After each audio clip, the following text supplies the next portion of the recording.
చేస్తున్నానే ఇప్పుడు. ఇప్పుడు నువ్వు డిగ్రీ చేసి ఎంఆర్ఓ ఎగ్జామ్ రాసి ఎంఆర్ఓ అవుతావు నర్సక్క. ఏ నీ జోకులు చల్లకుండా జోకులు ఏక నర్సక్క. పోరీ నువ్వు నీకు జోకులు లెక్క అనిపిస్తున్నా, నేను నిజం చెప్తున్నానే. నువ్వు చూడు చూడంగా చూడంగా అట్లనే నీకు ఎంఆర్ఓ అవుతావు మన ఊరికే. అసలు నీకు ఈ ఎంఆర్ఓ కావాలని ఎందుకు అనిపించింది నర్సక్క? ఇగో నేను ఎంఆర్ఓ ఆఫీస్ పోయిన్నే, మేడము పచ్చపెన్ను బట్టి అన్నిటినీ సంతకాలు చెప్తున్నది.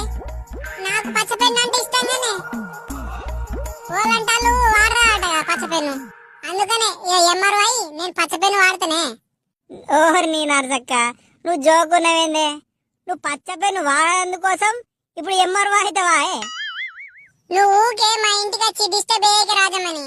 నేను ఎంఆర్ఓ కావాలి, మంచిగా చదువుకుంటా. ఊకే అడ్డమైన ముచ్చట్లు అన్ని వచ్చి మా ఇంటికాడ చెప్పకు, మళ్ళీ నేను డిస్టర్బెన్స్ అవుతా. అబ్బో పట్టు నర్సక్క, నువ్వు ఎంఆర్ఓ అవుతావు, నేను చూస్తా పట్టు.